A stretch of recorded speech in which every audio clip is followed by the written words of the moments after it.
Barricade fire-blocking gel has been used to successfully defend structures during forest fires for several years.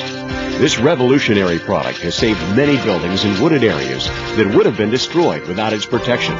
However, the usefulness of the technology in another common situation, an exposure fire with many adjacent buildings, was not put to the test on a large scale until fire threatened the historic town of Keystone, South Dakota.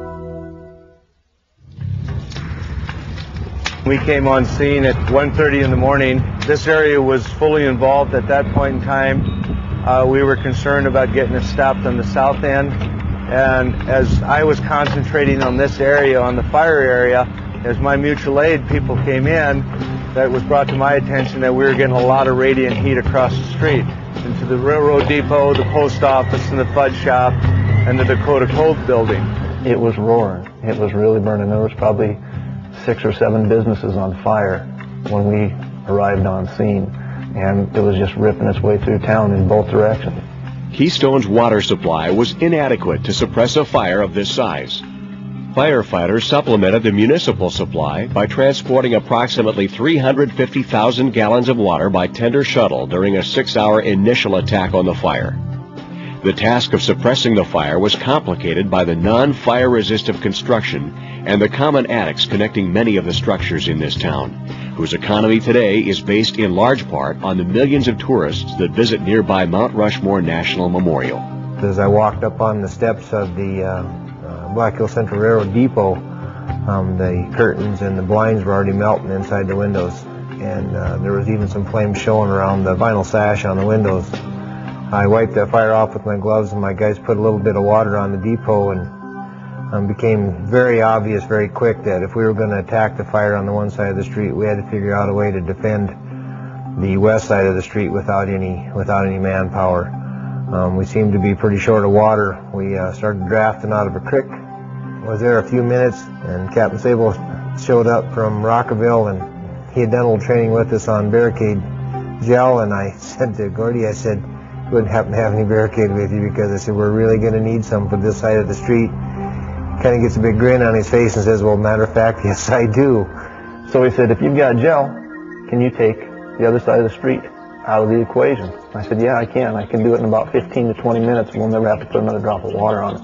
Sounded like you were throwing raw bacon in a hot pan of grease, and it just sizzled and cooled those buildings out immediately.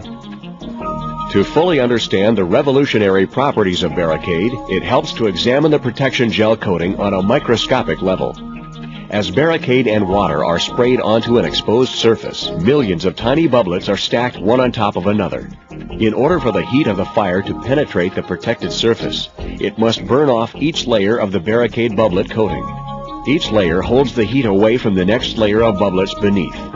This stacking behavior is similar to that of AFFF or Class A foams, except that Barricade bubblets are water-filled, whereas foam bubbles are air-filled. These unique water-filled bubblets dramatically enhance the thermal protective ability of Barricade over that of standard foam products. If we would not had Barricade, we would have had to have structure engines sitting on those buildings, basically cooling them down, sitting using water in that area. The nice thing about Barricade and Keystone that night was it was a one-shot application. We didn't have to go back. You know, some of the different foams and stuff that you'll squirt on a building, once they run off, you've lost that effectiveness. But once we applied the Barricade, we were able to attack the other side of the street without having to return to that side of the street again. There were some trash cans on the front porches that were actually melting, and the garbage was falling out of the trash cans. It was very intense radiant heat.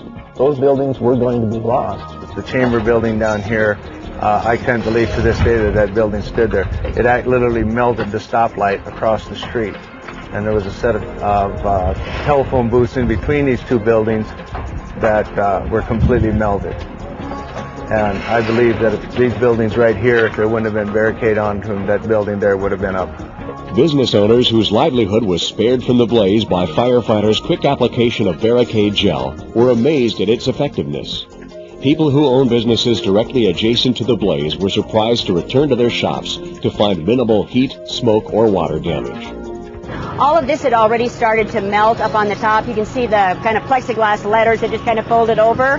And then after they put the spray on, nothing more happened to any of those. We didn't lose any candy at all. Not one piece of fudge melted. not any of the chocolates melted. With using the Barricade and saving our building, we only lost 1 day of business and revenue of not being able to run the train into town. And if we wouldn't have had Barricade on our building, it would look like across the street where they're still rebuilding 5 months later. The shingles, you can still kind of see where the tar from the shingles ran down because it was so hot. And then all these timbers that are out in front here, the creosote on the timbers was like oozing onto the ground, and it was all over the stairs.